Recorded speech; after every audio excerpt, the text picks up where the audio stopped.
Oi gente, tudo bem? Olha as flores da cenoura, ó. Aqui é a flor da cenoura, tá vendo, ó? Aqui são as flores da cenoura, ó. Tá vendo que linda que tá, ó? Então aqui vem as flores, depois vai dar semente. Olha como que é linda a flor da cenoura, ó.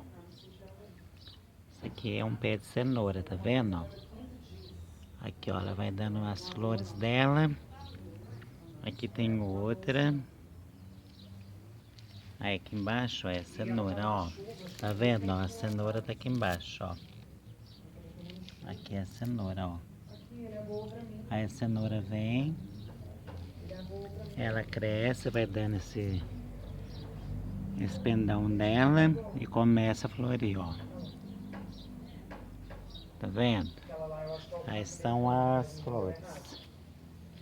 Então, vamos ver a flor de cá também. Aí essa flor daqui, ó. Essa flor do agrião. Essa aqui é a flor do agrião.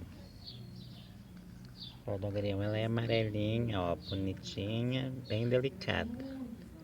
Tá? Temos a flor e temos a flor também da berinjela. A flor da berinjela é essa aqui, ó. Tá? Então, essa aqui é da berinjela.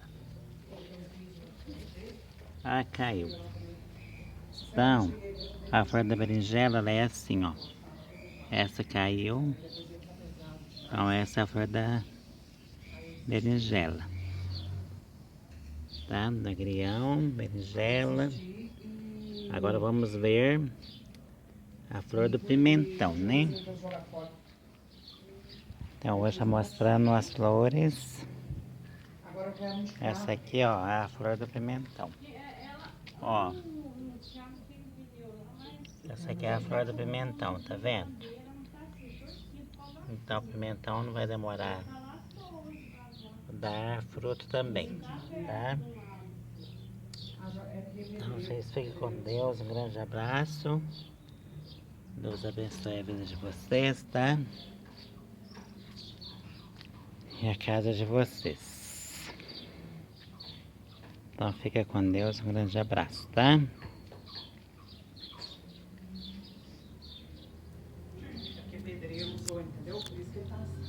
Deus abençoe a vida de vocês. Tudo de bom, viu? Hoje e sempre.